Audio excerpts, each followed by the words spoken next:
Okay, cool. I think I should be live on everywhere. Okay, so I'm definitely live on TikTok, that's for sure. Okay, and I think I'm live on YouTube. I think I just figured it out. Okay, so I have to actually, right, I gotta play with this a little bit more, but the basic idea is here. So I should be officially live. If anybody wants to give me a nice quick message in the chat, that'd be great. Yeah, okay, so it says I'm connected on Facebook, YouTube. Well, it says I'm connected on Facebook and YouTube, but it does say I'm connected on yeah. So I'm definitely connected on Facebook and YouTube. I'm not 100% sure if I'm connected on TikTok. Let's see. You know what? I'll go to the TikTok live monitor and see if I'm actually live on there or not. And we'll get started, guys. For those of you who are just joining the live on the live studio, for those of you who are just joining the live, yeah, I'm live. Okay, cool. I'm live. Excellent. So I should be live on 3 different platforms. I am live on Facebook, I am live on YouTube, and I am live on TikTok. Okay, great. Fine. For those of you who are just joining live, today we are going through Diagnostic Exam 1, which is the initial exam that everybody needs to take in order to actually start test prep with us. Okay, let's put it that way. Okay, that's all we do. We focus on getting kids into college. The company name is Infinite Academics. For those of you who are just tuning in and know nothing about us, my name is Jonathan Milman and I am CEO. And for the past 17 years, I have been getting kids into Ivies. That is what I have been doing. And that is my entire purpose for being. Okay, let's put it that way. So we're going to be going over reading and writing module 2. So I'm going to be breaking down each and every single aspect here. For those of you who are my students, awesome, cool. I think you should be able to type in the chat without much of an issue. For those of you who are, yeah, you should be able to type in the chat. I can. So for Facebook, it's like read only, but YouTube, it shouldn't be a problem. I should be able to message people. Hey everyone, I'm literally typing it into YouTube. Maybe I can even get it here. Hey everyone, let's see if that works. So I should be able to see your chat as they go. If anything, ask me any questions you possibly want. I will answer as we go, and I'm only going to get better with these lives because this is the third live that we're actually doing. I recently got a new program called Restream, so I can go live on multiple platforms and possibly, potentially, I can even embed the channel into here. But anyway, should be fun stuff, regardless of the situation. What we're going to be doing today is we're going to be going over the SAT, and we're going to be going over the SAT in depth. Okay, for all you parents who want their kids to join in, please, by all means, anybody is welcome. Ask as many questions you possibly want. This is essentially public free tutoring, and that is essentially what I am offering right now. Okay, and we're going to be ripping through, well, Diagnostic Exam 1, which is the exam that everybody kind of goes through in order to get placed into a private program or one of the classes. We have group classes starting tomorrow, February 17th. Okay, tomorrow, 5 p.m. We have a new foundations course starting. It's going to be taught by Wyatt Destabel. NYU grad, 1570 SAT score. He's pretty up there. Okay, he's been working for the SAT. He's been tutoring for the SAT for the past couple of years. So he's pretty top notch, pretty solid. So if anybody wants to sign up for that course, you got like 55 minutes to do so because we close at 8. Okay. So that being said, for those for you just tuning in, I am drinking tea because I'm a little bit under the weather. But that being said, New York's weather is kind of nuts. So we're gonna go into it. So Module 2, hardcore the whole way through. We're going to be pushing this like crazy, okay? The very first thing that you're always going to see, let's be really clear, is the vocab section, okay? The very first thing that you do on the exam is the reading portion. There are exactly 27 questions. I don't know if you guys can see that. There are 27 questions on the vocab portion. The exam is going to look literally exactly in this format, okay? So this is our system where we use this to test every single student, and basically you're going to see exactly what's going on. I'm live. I'm not live? We don't see anything. Are you sure? Because it says I have 5 viewers. Check YouTube. Are you sure? Because it's no, I'm live because I have 3 viewers on YouTube and I have 2 viewers on Facebook. 100%, I'm live. Maybe the link is not working. It should. Like I opened it. That says February 16th at 4 p.m. That's definitely the wrong link. Just try to go on YouTube, type in Infinite Academics, and see if you could see if you could see it from there. I gotta get started. It's still not going through. It's cheat the SAT. Yeah, cheat the SAT. Sorry, guys. We're apparently again having technical issues. It's not the right link. Is that what it is? I sent you the wrong link. Uh-oh. Guys, apparently I sent everybody the wrong link. Regardless, Lena, I have to get started because I have people that are actually viewing and then people are dropping off because I'm not actually doing anything. Yeah, there is just another live SAT review scheduled for 2:16, 7 p.m. So there's two lives scheduled. Okay, apparently there are two lives scheduled. Okay, that is super weird. And that is super weird. I don't know why there are two lives scheduled. I didn't schedule two lives, but regardless of the situation, can you send people the new link? Yeah, sorry. Okay, well, good that I started early because there's always technical problems. But it is what it is. Again, if you're just tuning in, please ask as many questions you possibly want. You should be able to type into the chat. It should not be an issue. I really hope it's not an issue. We'll see. Okay, if it is an issue, I will play around with the systems and see what goes on here. But again, I'm using a new streaming platform, so hopefully I can get everything really moving in the right direction as far as that's concerned. That being said, we're going to go through this and we're going to go through this hardcore. So again, like I said before, the very first thing that you're going to see on this exam always, always, always, always is the grammar is the vocab portion. Okay, it's just very simple. Okay, it's going to be the reading. So you're going to see reading and writing module 1, module 2. The exam is adaptive. Okay, it is what it is. And what adaptive essentially means is the better you do, the harder the exam is going to get. In other words, module 1 is pretty much the same. It's going to be easy, medium, hard questions. Okay, so vocab questions will go from easy, medium to hard, right? It's usually like the first 5. Then from there, you have a bunch of reading sets. Then after that, you have grammar, then transition words, and finally note taking. Okay, to be clear, what I tell all my students every single time is never, ever, ever do vocab, vocab, vocab, vocab, vocab. It's not clicking as fast as I want it to. Vocab, vocab, and all of a sudden you get to main purpose. And once you see the main purpose, a lot of people are like, okay, well, I'm going to start banging out this question. But main purpose questions are hard. They're reading questions, okay? And sometimes the questions get longer. There's more reading and more reading. And what happens if you spend 30 seconds per question on vocab and then 3 minutes each for the reading questions? And if you get stuck on, let's just say, a double passage for 5 minutes, you might not have enough time to do the short, simple questions that usually start around question 16, which is why I clicked it. In this case, they start around question 18. Okay, see, those are grammar questions. So what I recommend to do always, and this might be a little bit redundant for a lot of my students because they already know what to do this, but do vocab first, then jump straight to the end and work your way backwards.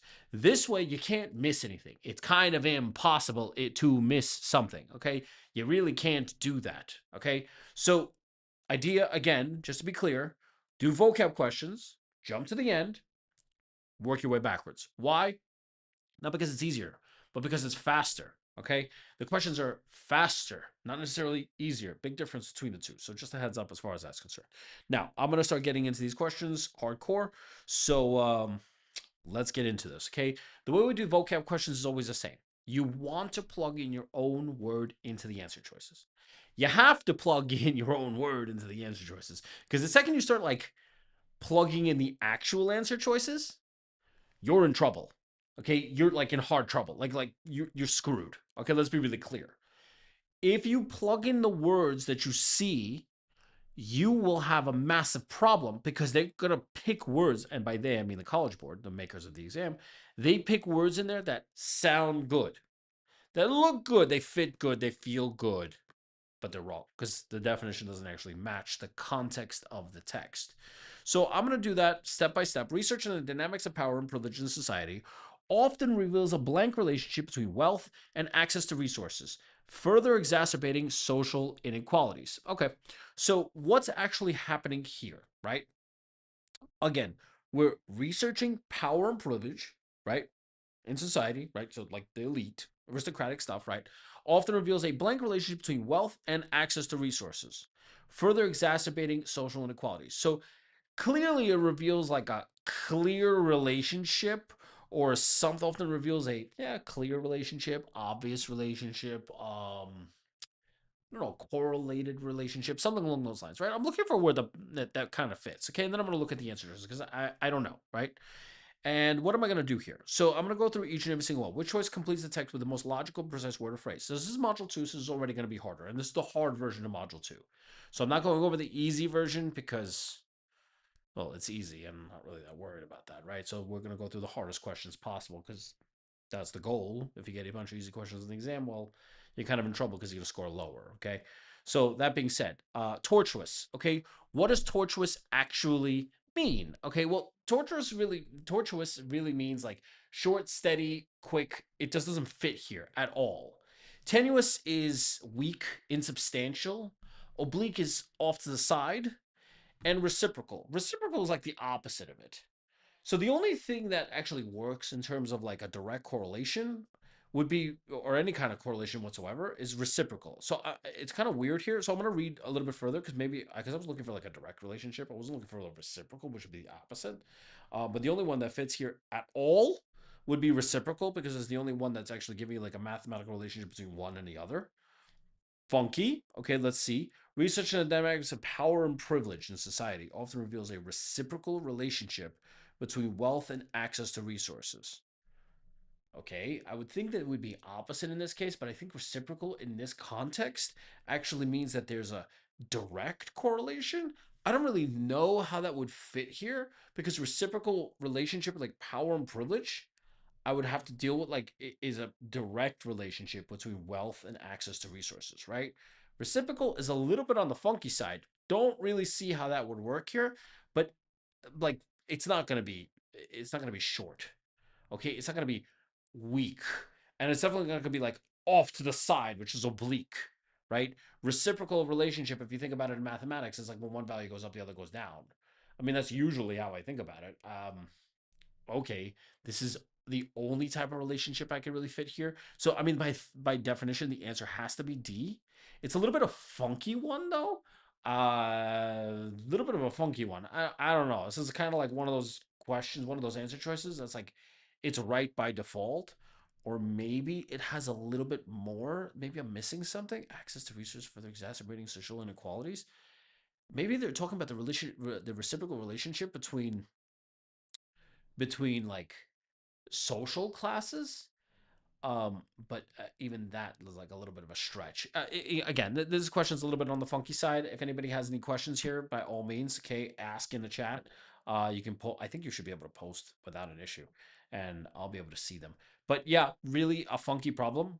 Not in love with this one at all, and not a really good way to start. But they do that sometimes. They'll throw in like a really hard number one right in the beginning just to mess with you. Don't get scared. They'll do that every once in a while. Okay, just move on. Okay, just do the click, pick an answer, mark it for review. You can mark it for review. It'll show up as a little flag on the bottom. Okay, like when you actually click the question 1 through 27, you'll see little flags there. Show up as a little red or whatever, and you'll go back to it later on. Okay, don't go crazy with this question. I mean, yeah, I got it right, but weird. Let's put it that way. Okay, not how I would think about it. But again, it's the only thing that shows a kind of any kind of relationship between two objects. So fine. Okay, not my favorite. Let's go to number two. The surrealist, dear Lord, paintings of Salvador Dali, such as The Persistence of Memory, are often interpreted as a blank commentary on the nature of time and memory. Okay. As they raise challenging questions about reality and perception. Okay. So they're challenging, right? So that's essentially the idea here. Completely and utterly challenging. They are giving us this kind of interesting, fully difficult to understand commentary on nature, time, and memory. Something along those lines. They're raising a lot of questions, right? Anything along those lines. That's what I'm looking for. Okay, something difficult to understand. Oblique, actually, from the previous question would be kind of perfect here. So peremptory. Peremptory is like overdoing something in an orderly fashion. I don't see how that would fit here. An anachronism. Anachronism is like something that doesn't belong within the time frame. Again, don't see how that would work here. Enigmatic is mysterious. I guess. Again, kind of funky, kind of weird. Sure, maybe, possibly. All right. Vivacious is lively. Yeah, the only thing that could possibly work here that's challenging is enigmatic. Okay, because enigmatic literally means mysterious. So let's see, are often interpreted as a mysterious commentary on the nature of time and memory as they raise challenging questions about reality and perception. Yeah, I guess because they're very confusing, they're very mysterious because we're talking about what is real and what isn't. Sure. Okay, I mean that by far has to be the best answer. So yeah, okay, enigmatic, not a bad one, not insane. So totally works. Let's move on. Number three, the advent of the internet has made blank impact on how we communicate and access information. Okay, so how we communicate and access information. Fine, great. So it is almost difficult to remember how things were done prior to the World Wide Web. So has made a massive impact, a monumental, tremendous. Again, I'm not looking at the answers, guys. I'm like literally trying to avoid it as much as I possibly can. Something like completely world changing. Okay, I know I'm being super melodramatic here, but you guys get the idea. Okay, so immaterial. Immaterial is like not material, not important. It's the opposite of what I'm looking for. Profound. The profound means important. I mean, this should be easy. Okay, that's by far the best answer. Like, that's kind of perfect. C, questionable. This is not questionable. No way. D, and elusive. Elusive, like, is you're like hard to get, hard to grasp, hard to get, right? Like a rabbit is elusive, right? Like an elusive animal, right? You can't capture it. I don't see how the internet would be considered elusive. The answer here by far is profound. Really simple, really straightforward. Just break these down. Number one seemed to be the most difficult, and again, that's totally normal. Okay, so just be careful with that. Next, the use of iconography in Byzantine art served to blank the sacred narratives and make them accessible to all.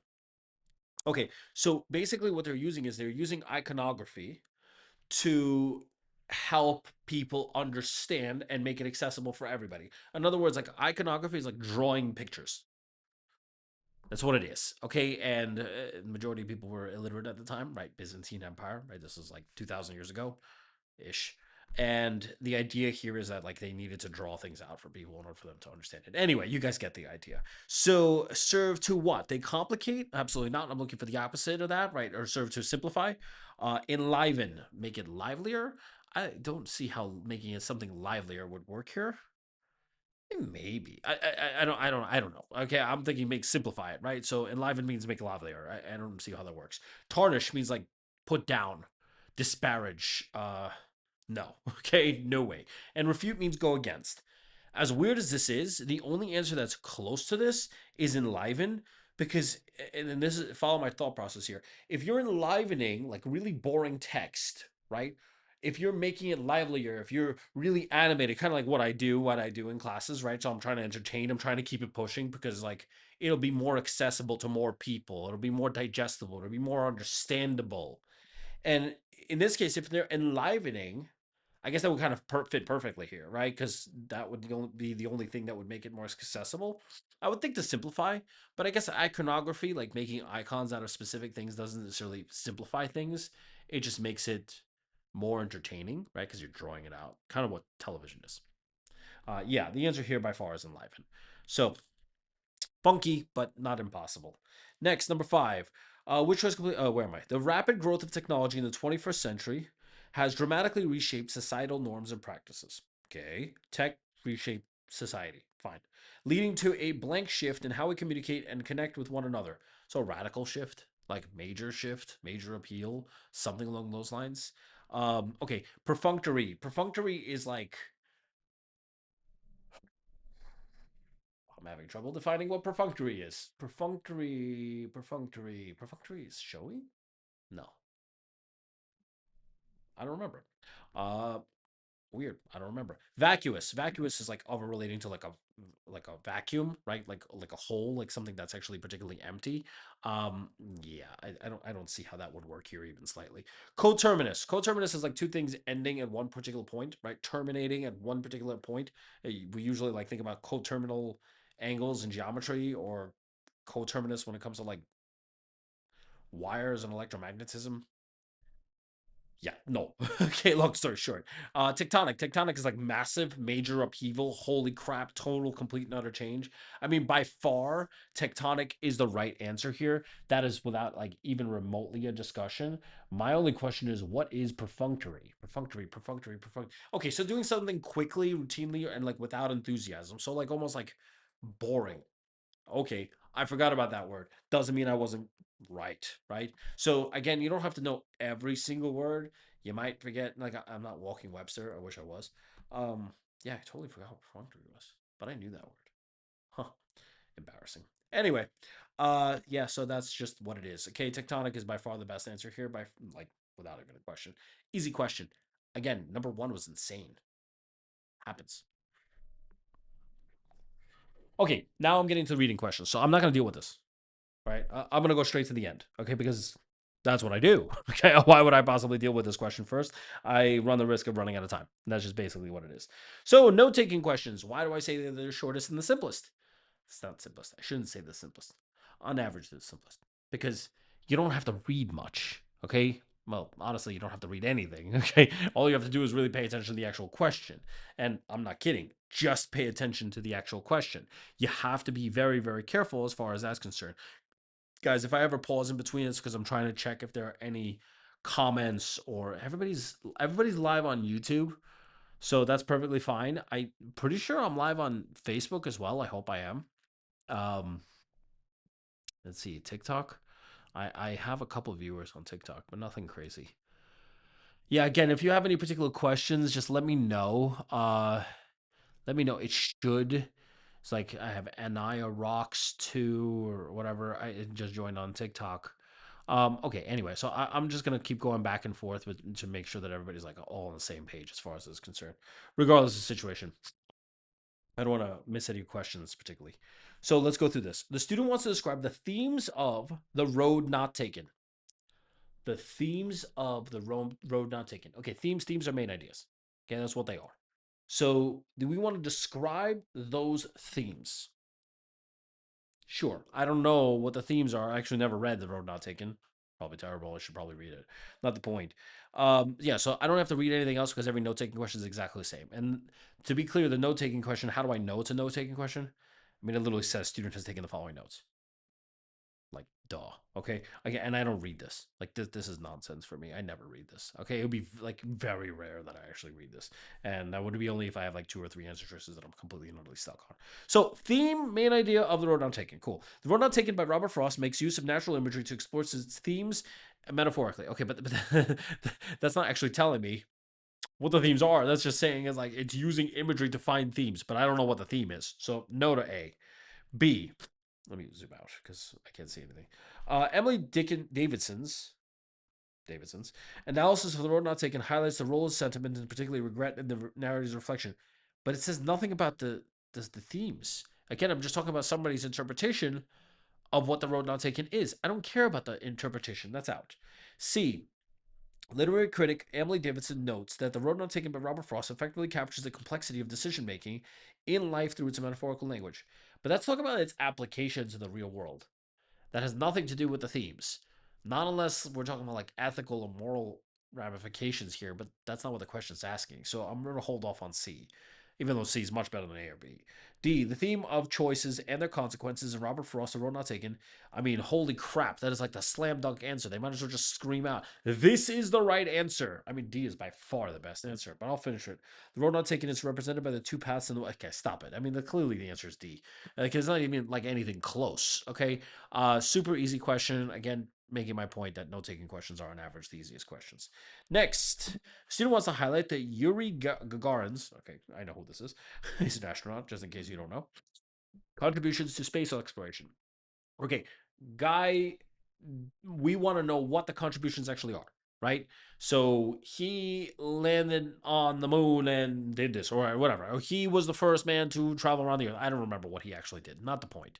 Point here is that we want to highlight the contributions. We want to know what he actually did for space or the space race or something along those lines. So, excuse me.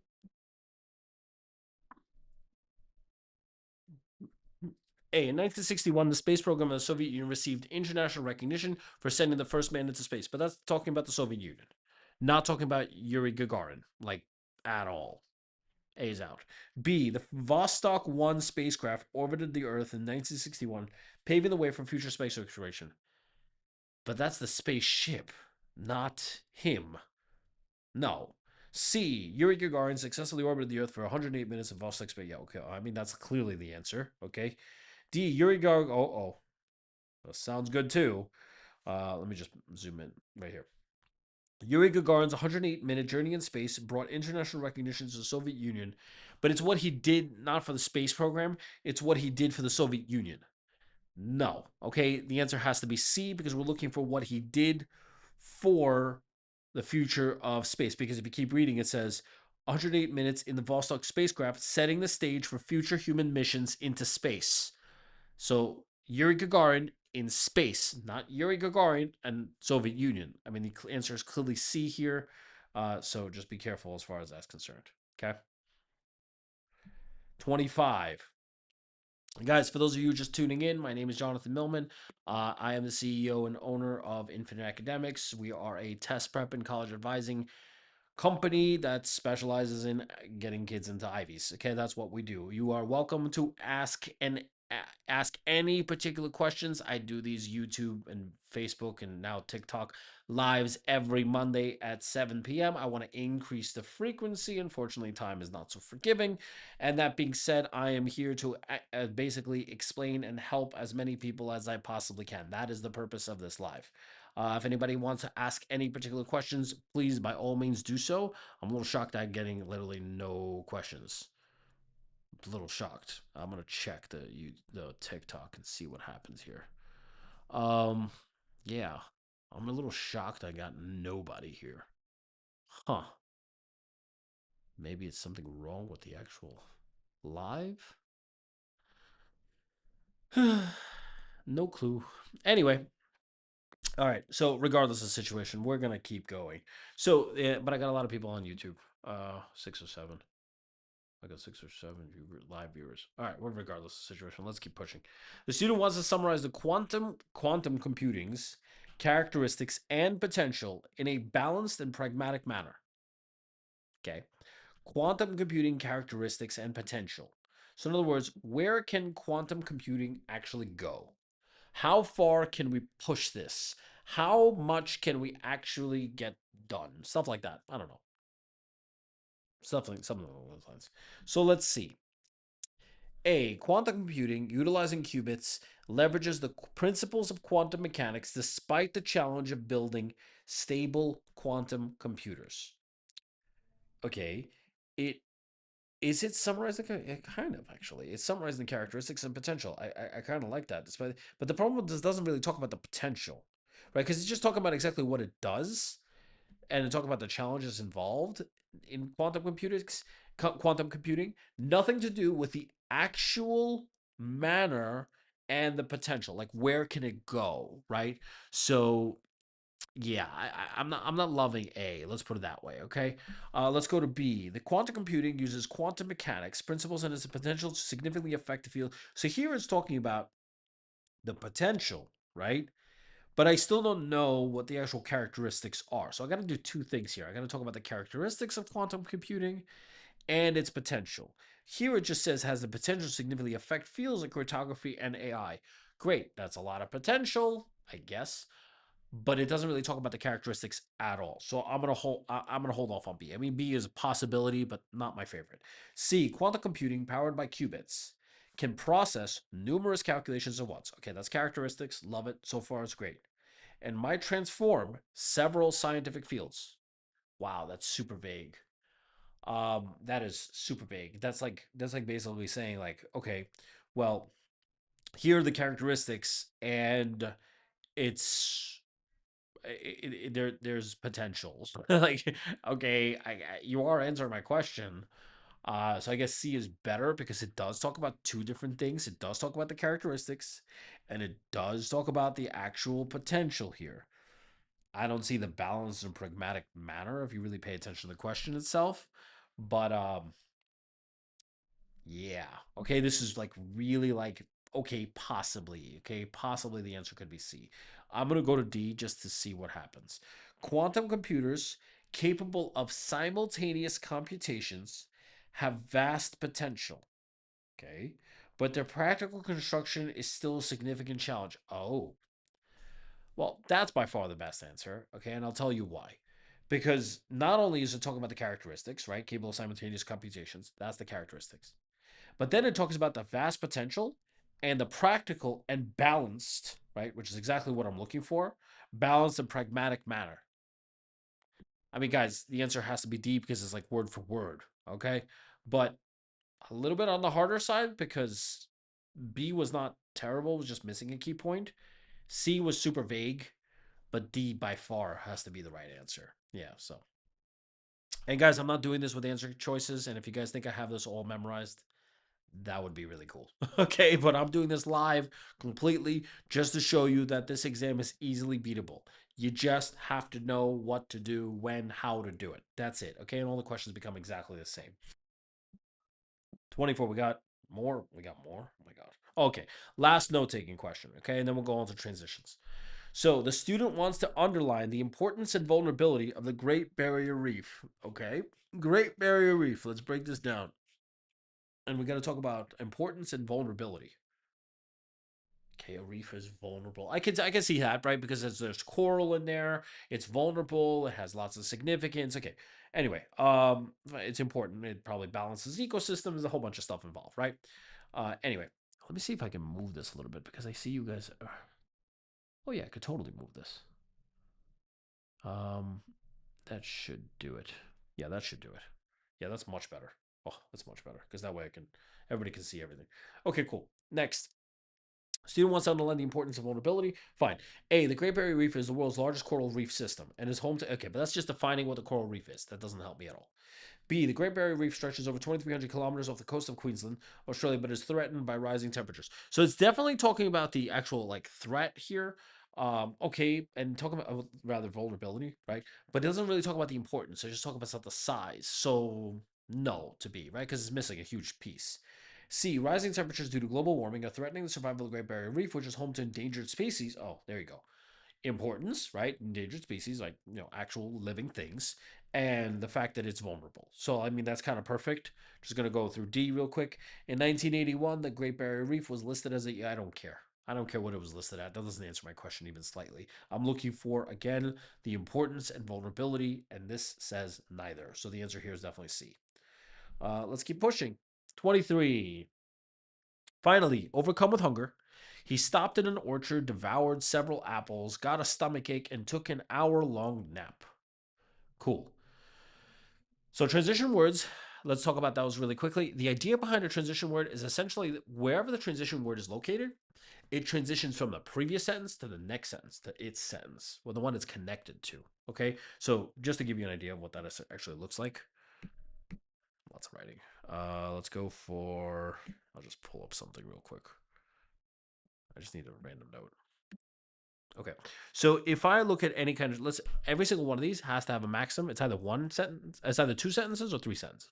So I'm just gonna label it out as like three sentences. Sentence one, sentence two, sentence three. If I put the transition word, right? Whatever the transition word is, if I put it in sentence one, I'm transitioning from the previous sentence.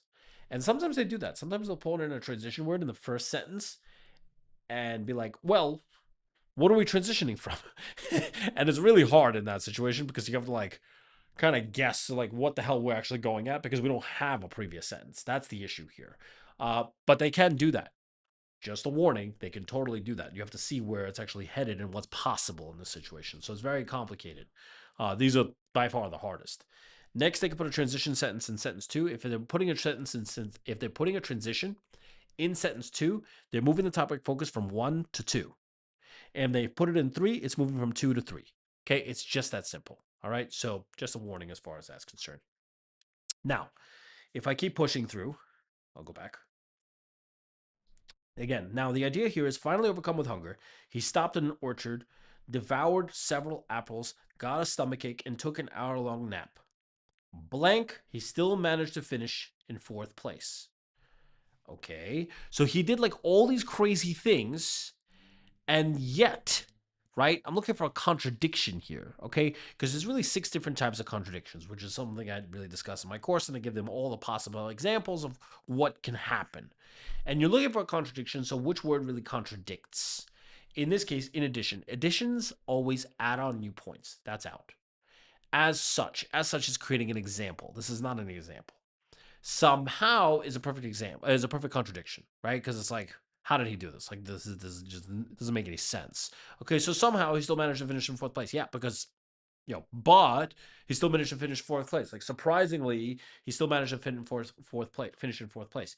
It just works in every possible way, right? Because it's not only the contradiction, but also creates like the non-clarification, the like almost the mystery behind it. So it's an added word to a contradictory phrase, which is not really common, but it totally makes sense here logically and rhetorically.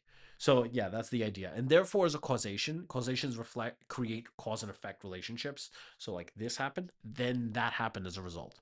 Then that happened, right? It's not a sequence of events, but it's just as a result of something else. So I mean, by far the answer is C. That was a little bit too easy. Next, is this a? Oh my god, it was like one grammar question, one transition question. That's weird. See, like I know this is a grammar question right off the bat because it says standard conventions of English or conventions of standard English, and whenever you see like grammar questions, I mean these are just the rules of punctuation. Okay, it's just that simple. Okay, this question's super easy also because the answer is always comma such as. Comma such as acts exactly the same way as a colon, where it's going to end the independent clause and then set up a list or an explanation. Okay, it's always the same thing. So I mean, like in this case, it like legitimately can't be anything else because it never is. Okay, so it's immediately D. Um, I didn't have to read anything because it's one of the fundamental rules that I teach in all our classes. So yeah, and there is no such thing as A, B, or C. Like those things just don't even exist. It's not even possible. Okay. Like I don't know how you would put a comma after such as.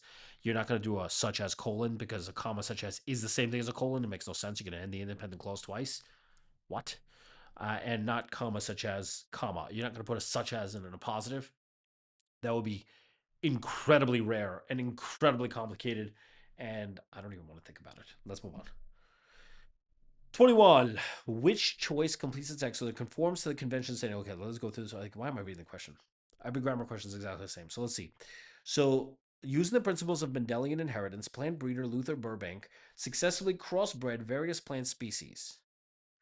They crossbred various plant species to create.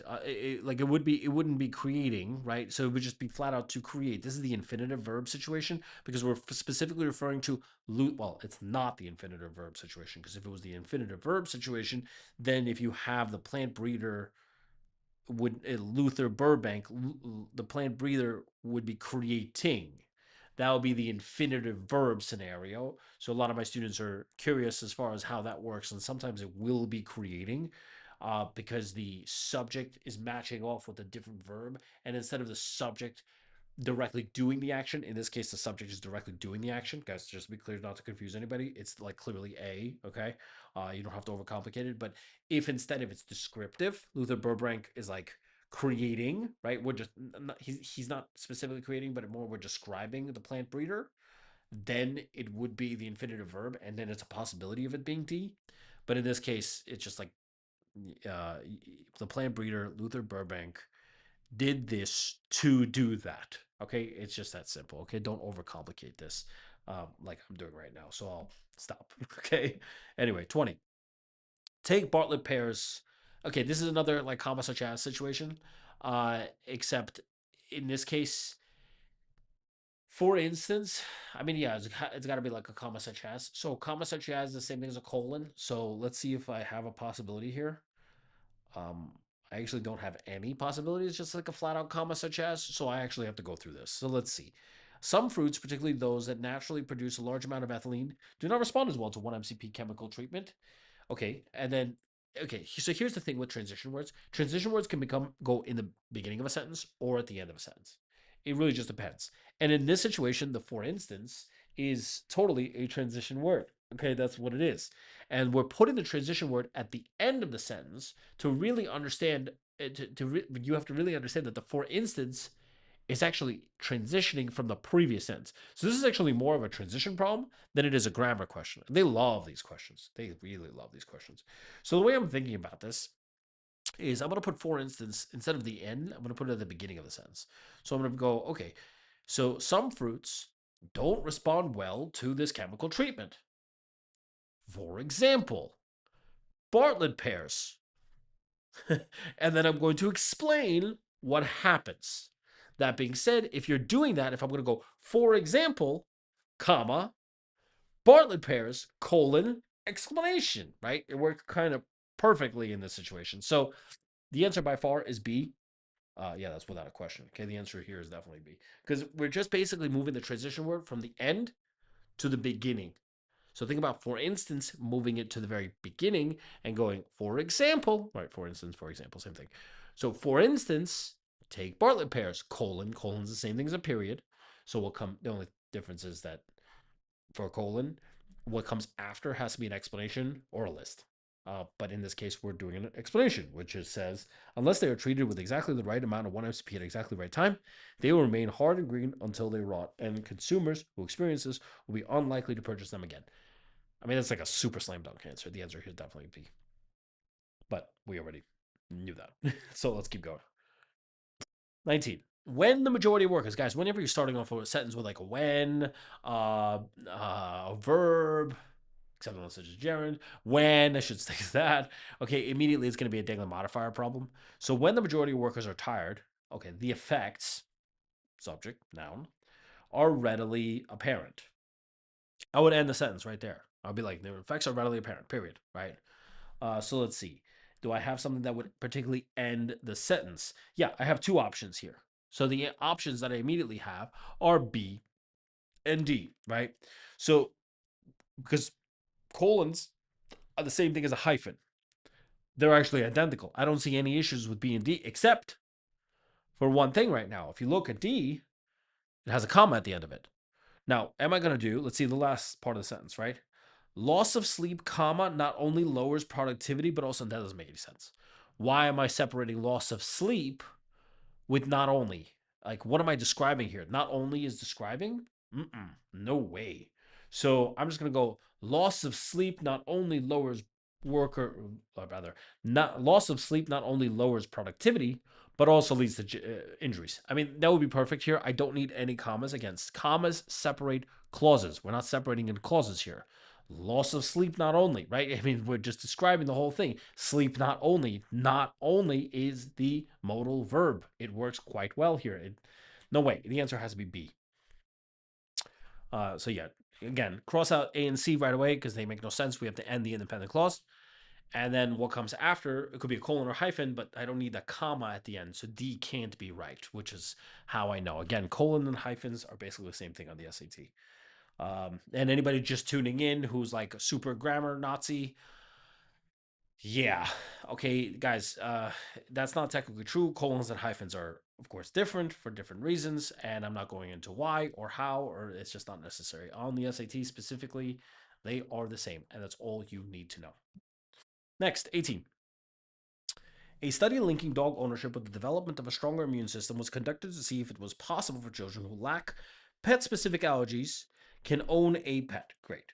The blank offered no definitive recommendations about pet ownership, and concerned parents as well advised to consult a physician before getting a pet. Okay, great.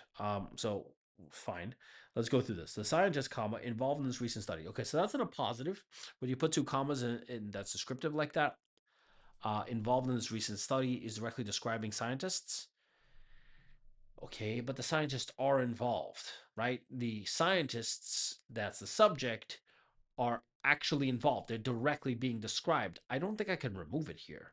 It would be the scientists offered no definitive. I mean, I guess A could kind of work. I'm gonna hold up. Excuse me. I'm gonna hold off on A. I'm definitely gonna hold off on A. I don't know yet. Let's see. B. Oh. Oh. Thank you, SAT. Guys, hyphens and commas, hyphens and apostrophes, right? Double hyphen, right? You see the hyphen, that's the little dash, right? Double comma, same thing. It means A and B are the same answer. If A and B are the same answer, I can't pick one without the other, which means both are wrong. Okay, so immediately A and B are wrong. I don't have to think about it because they're the same exact thing. Cool. C, scientists involved in the recent study, comma. Why do I have the comma at the end? It doesn't make any sense. If I do the scientists involved in this recent study offered, The scientists offer. I don't need to do that. It's just a modifier here. I don't need to put in the commas at all, which is why the answer is D. Now, when you're dealing with these problems, I would say about 90% of the time, it's always the one without the punctuation. Okay, the SAT is trying to mess with you here because a lot of people just put in commas for random reasons because they think they're for pauses. Commas are not for pauses. Like I've said this a million times. Commas do not create pauses.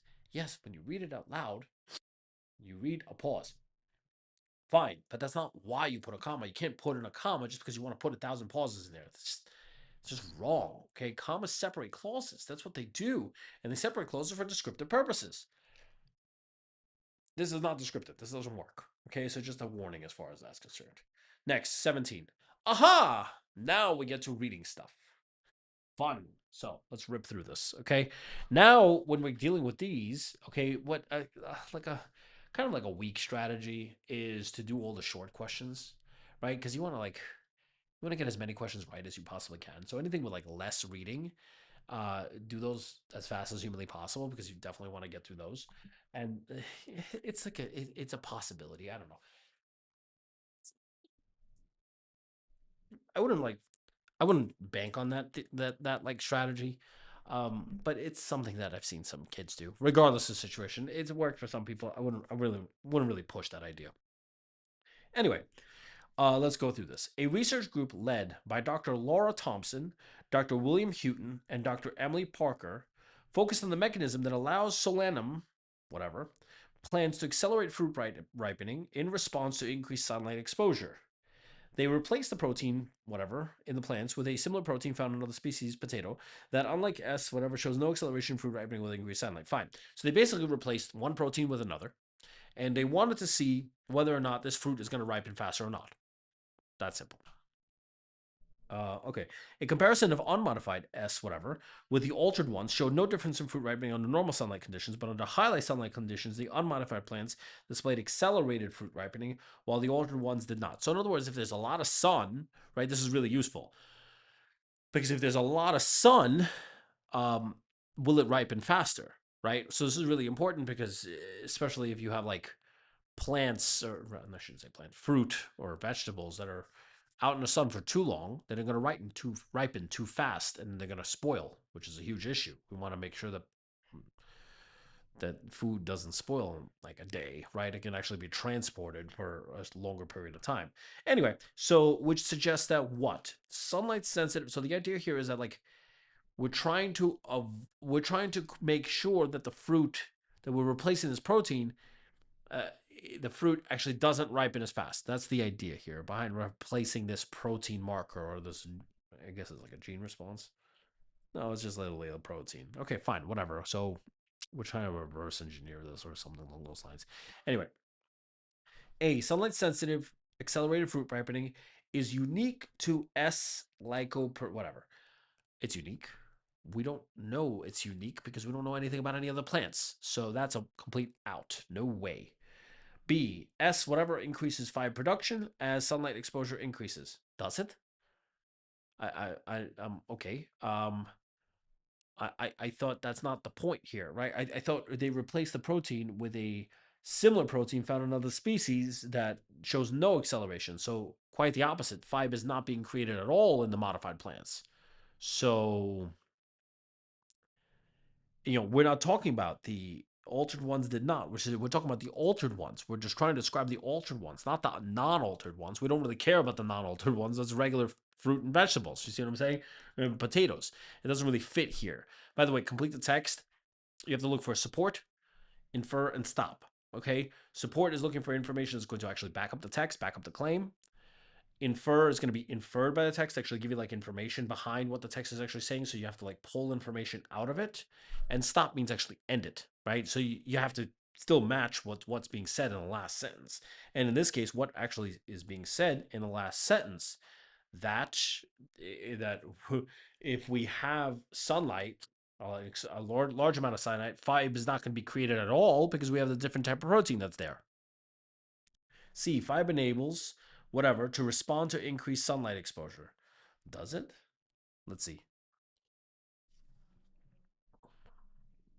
They found in another species that, unlike S, whatever, shows no acceleration in fruit ripening with increased sunlight. Oh, I see what's happening here.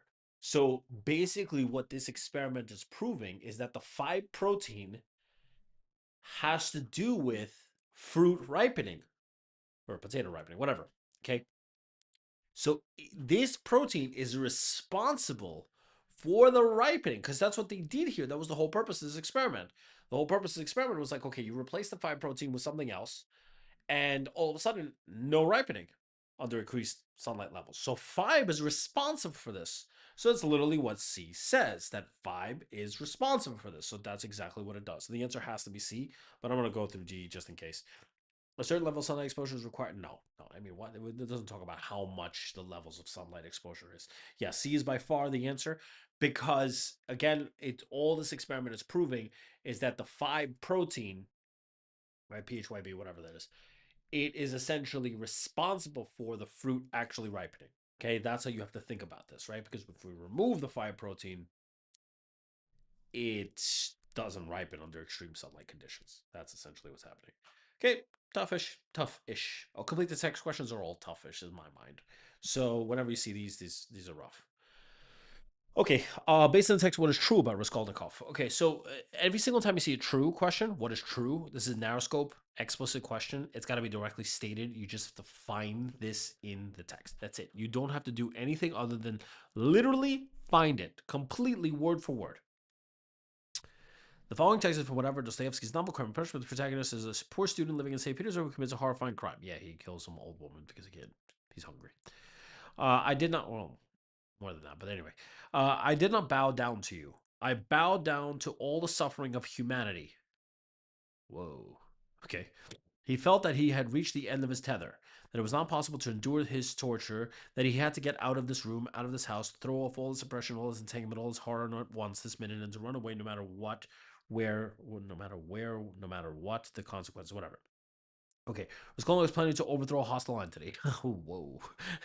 Where does it say that? Okay, no, I don't think so. Okay, I don't think he's trying to overthrow the Soviet government. Okay, that's way out. B, Raskolnikov's desperation is reaching a unbearable state. I mean, yeah, he kind of wants to throw off everything, right? It's not possible to endure this torture. Yeah, I kind of like that because it's like directly stated. It's like word for word. Yeah, my answer is B. I don't know what I'm thinking about. C. Raskolnikov is planning to commit another. It is. He is. I thought he was gonna leave. I thought he was trying to not endure his torture anymore. No, that C is out. D. Raskolnikov is submitting himself to the service of all humanity. Really? No. The only other thing that's answered directly is like B by far.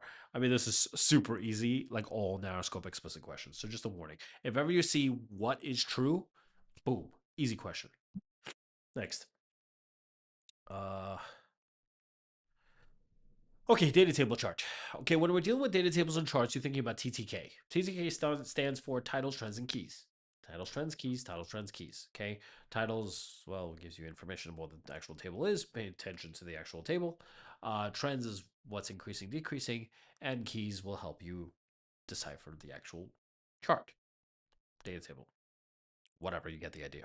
Okay, so really break this down. Okay, get a good understanding of exactly what's going on, and the rest becomes kind of easy.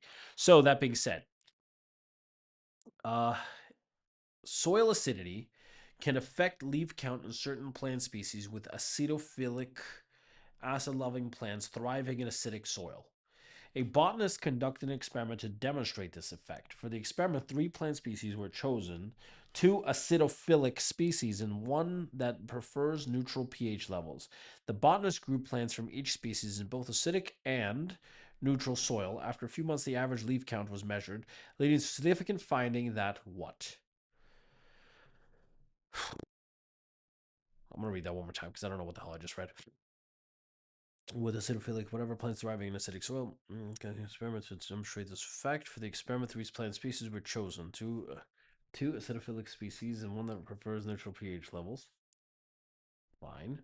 The botanist grew plants from each species in both acidic and neutral soil. Okay. After whom the average leaf count was measured. Okay, so we need to figure out what happened, right? So let's see what happened. So blueberry, acidophilic, fine. The only one that's not acidophilic, acid, is maple. Okay. Average leaf count. So it's 60. Fantastic. That's plants grown in acidic soil. Average leaf count plants grown in neutral soil is 62 for maple. Okay, so it kind of stayed the same. Now let's see the whatever, rhodo. It's called rhodo. And if you look at rhodo, it's going from 75 in acid to 38 in neutral. Okay, so it needs the acid, right? That's why it's acetophilic. Philic is loving. Okay, it's the file. Anyway, it's Latin. Blueberry, 102 to 56. Okay, like literally went down by almost half. Both of them basically went down by half. So they can't really grow in non-acidic soil. The only one that grows slightly better in non-acidic soil is maple. So that's the outlier. I love outliers. Outliers are often the answer. Okay, that's usually what they ask about. So immediately I'm thinking like maple has something to do with anything. It has to do with the right answer.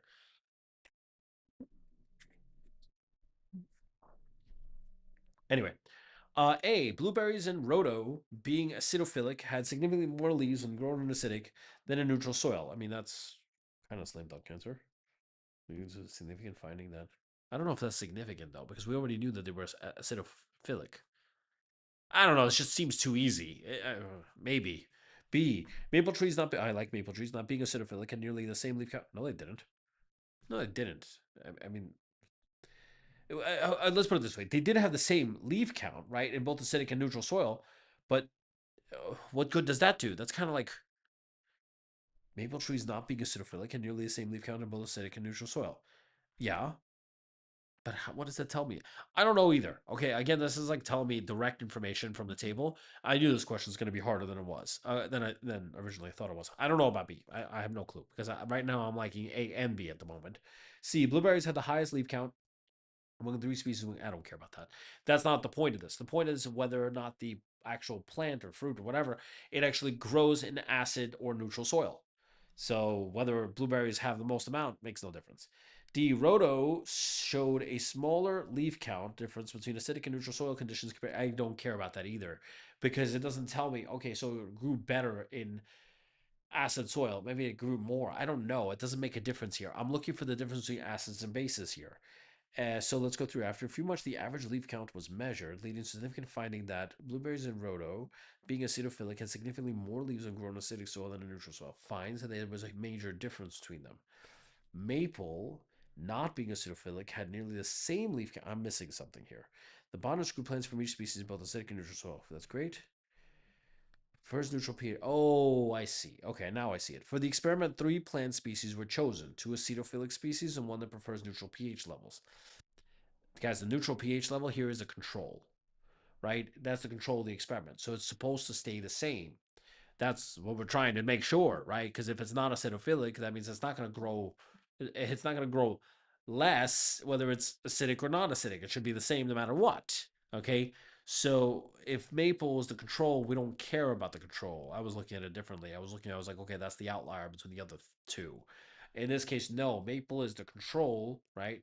And then the other two actually are what give us the results. And the results here, the theory is that there are some plant species that grow better in acidic environments. In this case, specifically blueberry and rhododendron, whatever that is. So the answer has to be A.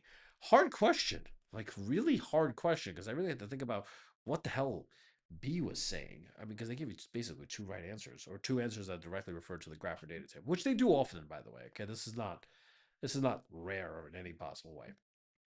Anyway, let's keep going. Macbeth is a 1606 play by William Shakespeare. In the play, the character Macbeth, driven by the ambition and the influence of supernatural forces, descends into madness and becomes consumed by guilt. Great. In a moment of despair, Macbeth expresses remorse for the path he has chosen. This is evident when he says that he's crazy and consumed by guilt. Something like that. Okay, so we're literally looking for something crazy and consumed by guilt. Okay. A says while hallucinating out, damned spot out, I say. I don't see the guilt, right? Definitely crazy, but no guilt. So A is out. B says to Lady Macbeth, we will proceed to further in this business. That's neither crazy nor guilt. So B is completely out. C says after murdering King Duncan, will all great Neptune's ocean wash this blood clean from my hand? Oh, yeah. He's talking to the god of water and oceans, whatever. Neptune. The point here is that he's completely guilty because he feels guilty because he's trying to wash his blood full. He's washing his hands full of blood, right? So that's literally the definition of guilty. Yeah, love C. Not only that, but it's also not only is he trying to wash his hands full off the guilt, but he's also this is after murdering King Duncan or whatever this is. So yeah, C is by far the best answer. This works beautifully well here. Yeah, C C C C C. Like that, there's no way it could be anything else. Oh, I didn't read D. Says upon hearing the wife's death, she should have died hereafter. Ouch. That's a little bit. That's not guilt. That's just like murderous intent. So C, by far the best answer. 13. Let's keep ripping through. The best describes data support. Okay, so we're looking for supporting a conclusion. So majority of these questions, if it wasn't a graph or data table, support is adding information that's going to back up the claim. Okay, and in this case, unfortunately, it's a graph or data table, so I got to add a support question with the graph or data table, which is title, strings, and keys. Anyway, there's a lot of complicated stuff that goes into this.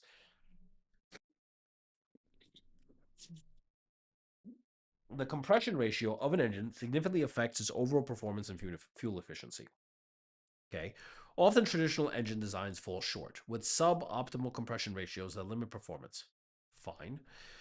To address this issue, automotive engineer Tim Chu and his team developed tested a novel engine design, which they labeled Engine A. Cool. They compared this new design's compression ratio against that of a traditional engine, utilizing a range of models for their analysis. The results were promising, leading to the team to conclude that their innovative design holds the potential for considerable improvements in engine performance and efficiency.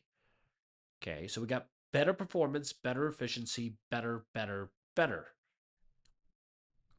Pretty cool. Let's see. Which choice best describes data from the graph that support Chu and colleagues' conclusions? Which supports their conclusions? Comparison ratio in different engine models. A. Both engine A and engine B have a compression ratio of over 7 at their lowest.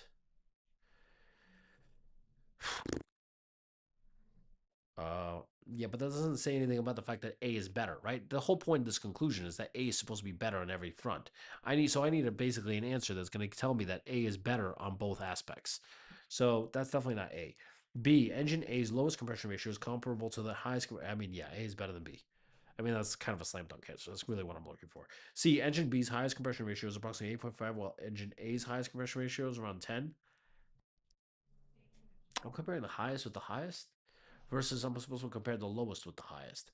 Yeah, I don't want to compare the highest with the highest. I want to compare the lowest of A, right? The worst case scenario for A, and the highest and the best case scenario for B, right? Because isn't that the point of comparison? And like you're trying to figure something out, right? Here's like the worst case scenario for this scenario, right? So let's say, for example, we're comparing two cars, right? And let's just say the slowest this car can possibly go is 180 miles an hour. And the fastest this car can go is 60 miles an hour. Which one's gonna win? You know what I mean? Like versus if I say the fastest this car can go is 220 miles an hour, but the fastest this car can go is 210 miles an hour. Which one's gonna win? Well, it depends now, right? Because they're not that far off. You know what I mean? Like, so number one, it's like, okay, well, does the other one get a head start, right? I mean, like, there's so many different factors that could go into here.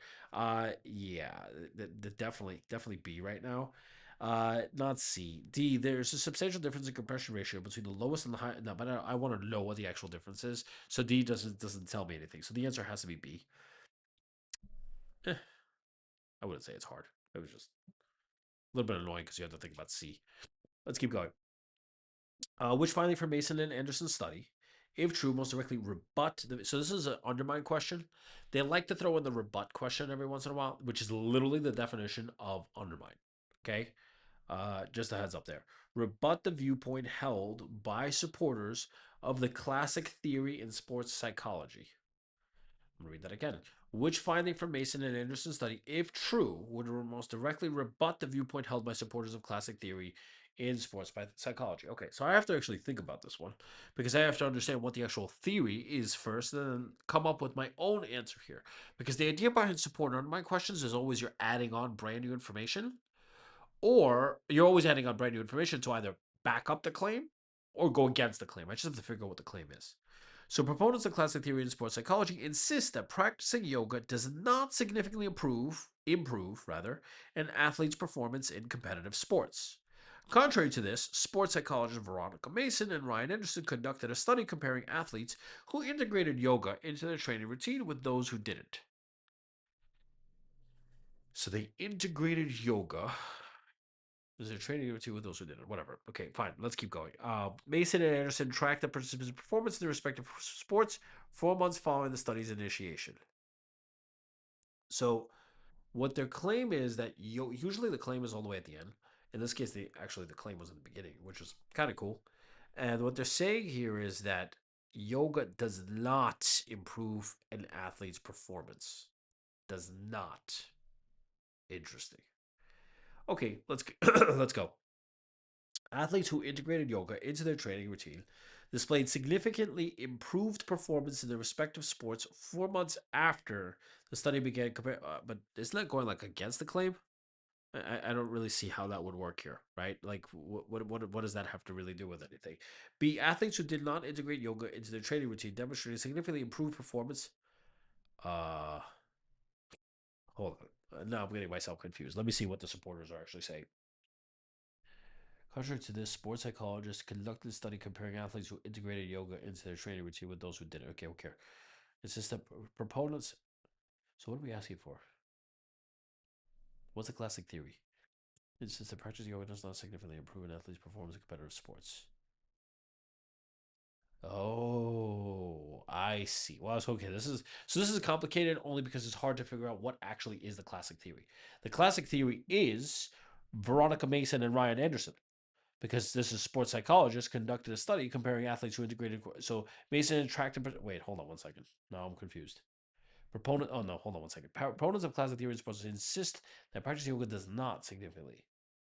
So which finding, if true, would rebut that viewpoint. Okay, fine. So classic theory states that yoga doesn't do anything. I'm trying to go against that. That means yoga does do something. Okay, so that's A. I mean, that has to be A. Wow, that was really confusing. Or maybe I'm just getting tired. Okay. And yeah, that's not hard at all, actually. I don't know why I got stuck on that. But yeah, basically the idea here is that the classic theory states that yoga does nothing, and we're looking for something that's going to go against that, which means yoga does something. So pretty easy. Next, support. Okay.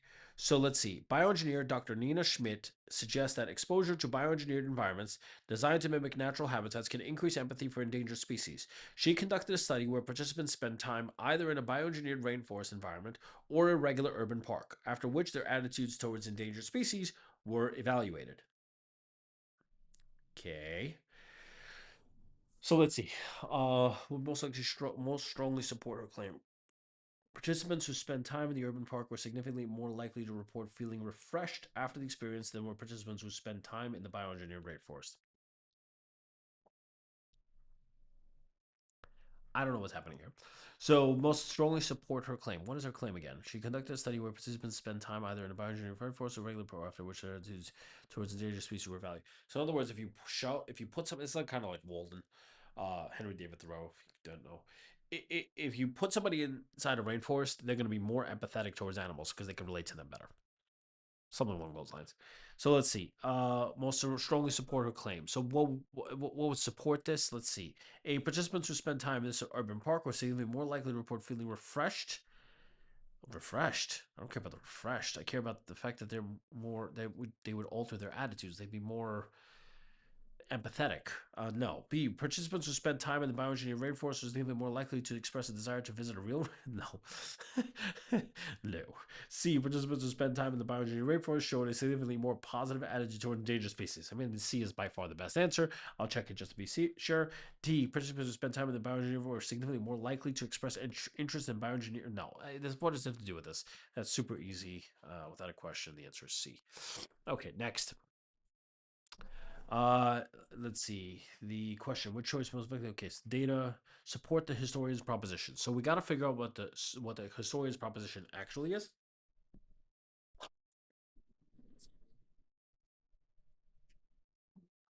Okay. So, in a fascinating study conducted recently, computer historians delved into the development and usage of early semiconductor chips. These experts conducted excavations at an early tech dump site, unearthing semiconductor chips that were found at varying depths, signifying different periods of manufacturing and disposal. The chips predominantly consisted of two types, silicon based and germanium based. The historians suggest that silicon chips, albeit more complex in their production due to intricate manufacturing processes, were likely to have provided superior efficiency and reliability. Okay. So, let's see which one suggested silicon chips. So, silicon chips were better. Cool. This led them to posit that what? Silicon chips were better? Something like that. At each step below the surface, the difference in the numbers of chips types suggests that silicon was more challenging to utilize for chip. So, let's see what happens. Number and origin semiconductor found at different levels below the surface and tech dump sites. Okay, so what is this trying to say? Let's see. Chips made from silicon 750. Chips made from germanium is 240. I thought silicon was the better one, so why are we dumping them?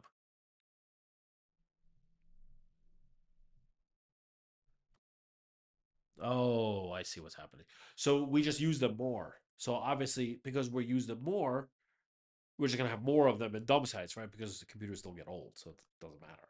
Okay, fine. That makes perfect sense. I see what's happening. From the table to support historians' proposition, at each step below the surface, the difference in numbers of chip types suggests that silicon was more challenging to utilize for chip production than germanium. What? What does that have to do with anything?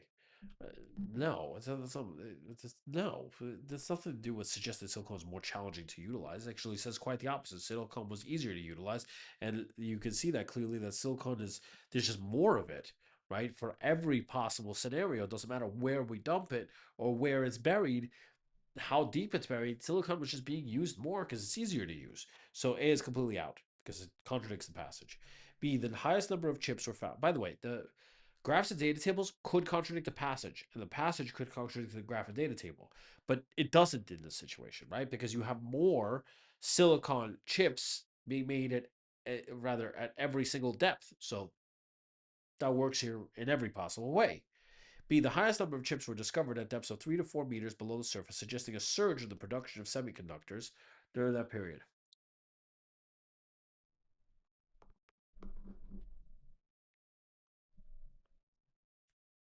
I mean, that might be true. I don't think it really backs up my claim. It's true, but it doesn't back up my claim. It's not a historian's proposition at all. So that's out.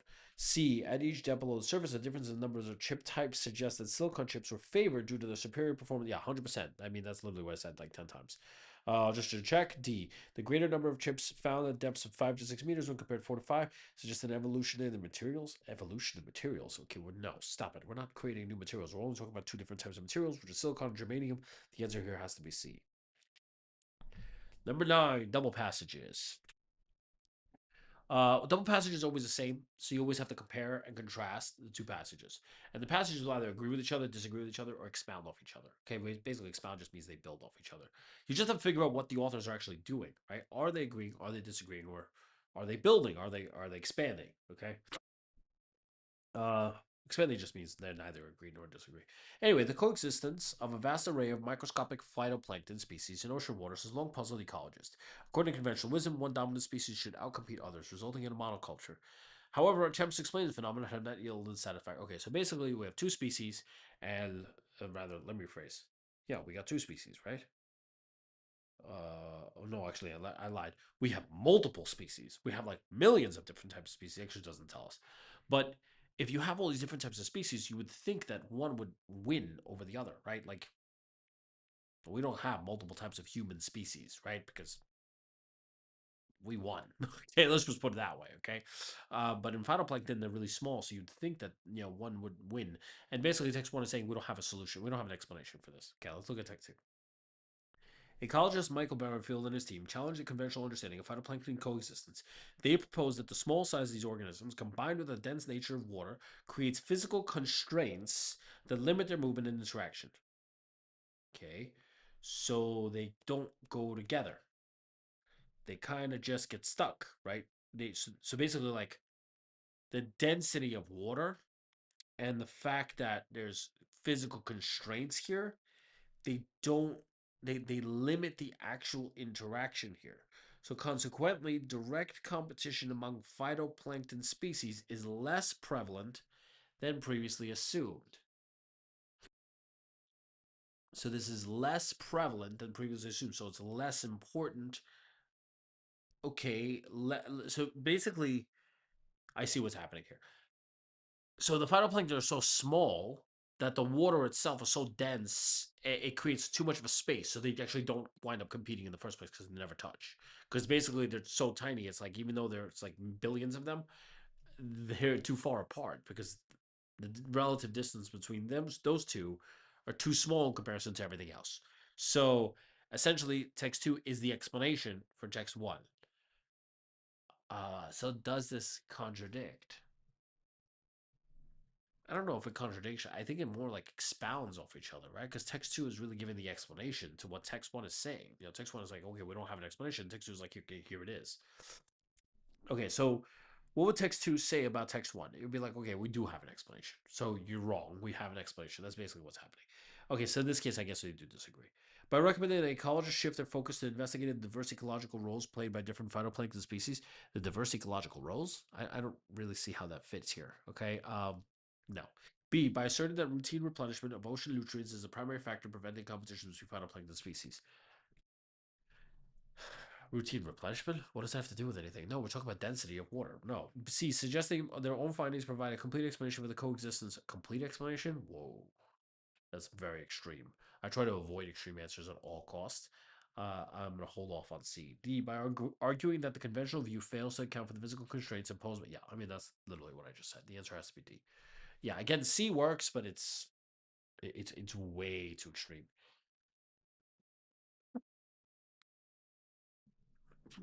He never says this is like proven in stone. This is a complete explanation of everything here. That's way off. Function questions. Function purpose questions can be complicated because they're really why questions. And if you look at all the answer searches, it would always be like some kind of verb, like it shows, it provides, it conveys, it hints, whatever. Okay. So just be careful with this. It follows like a narrow scope type style because it's asking for the underline portion. And you have to read this within the context. Sometimes you can just read the sentence itself. It really depends on the situation. But in this case, the following text is from J.D. Salinger's novel *The Crouch and the Rye*. The main character is Holden is describing a scene from his past. Holden watches Ali, his younger brother, ran across the field, his red hair glinting in the sunlight.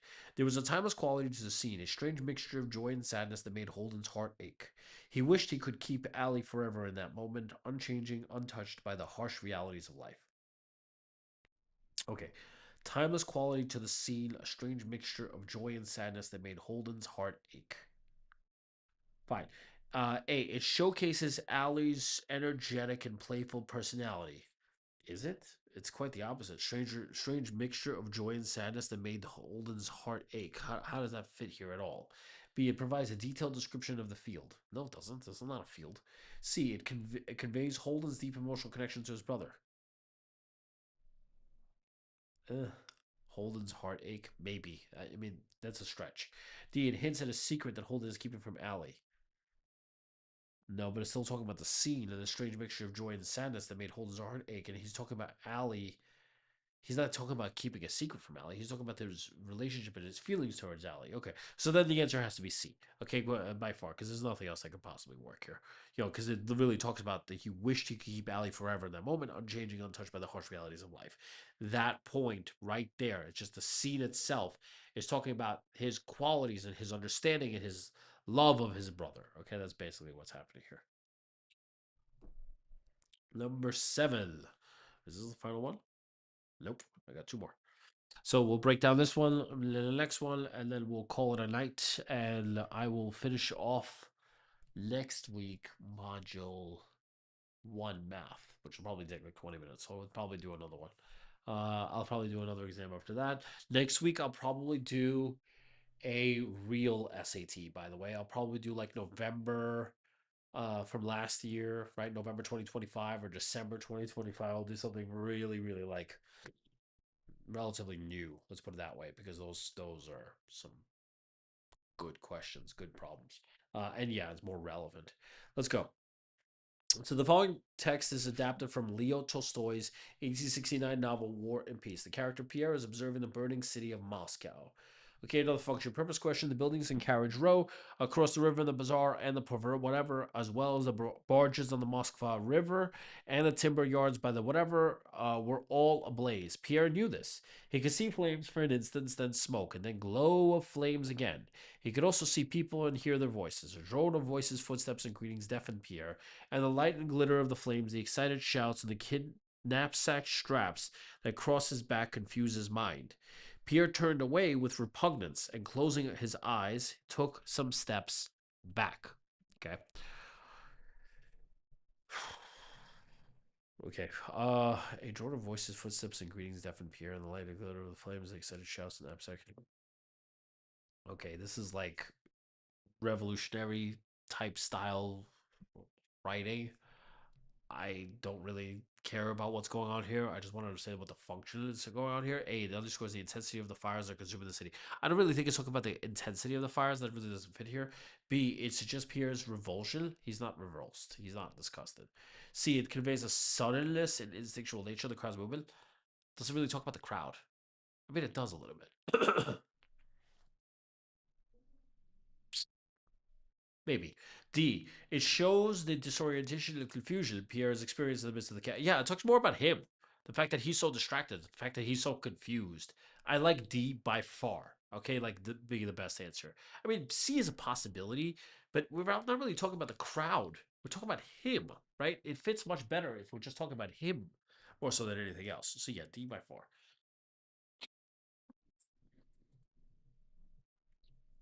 Last one, guys. Purpose. The following text is from Henrik Whatever, A Doll's House. It's so stifling in here, Torvald. I long for some fresh air and freedom. I want to be more than just a doll in this house, with no thoughts or desires of my own. No thoughts or desires of my own.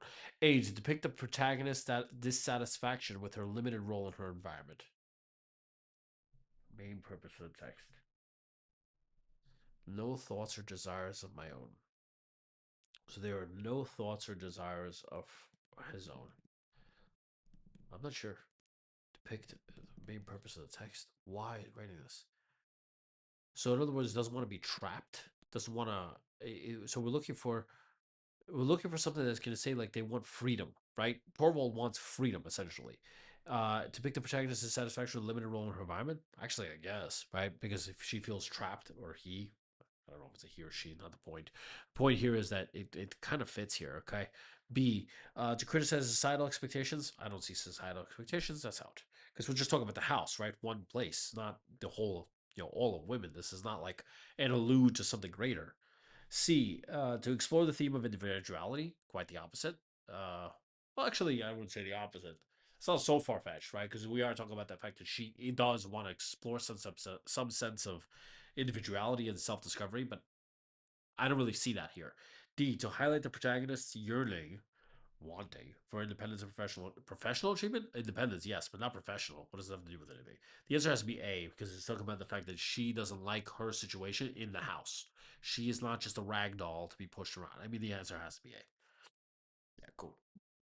Okay, and then we are officially done because the last question is vocab, right? And we already finished the vocab in the beginning of the exam. So basically, the concept here is quite simple. You have to go vocab, jump to the end, work your way backwards. And if you notice, I literally had a set strategy for each and every single question type. So you really have to be able to break this down effectively in the best possible way. Again, next week, I'm going to be going through a real full length exam. I'm probably going to go through November or December 2025. So just to add on to the recording, I'm going to try to figure out how to get people to register for the recording ahead of time and like subscribe to the lives. I have no idea, but I hope this live was a lot better than last week's. Let's put it that way. Okay. Anyway, everybody have a great night, and I'll see you guys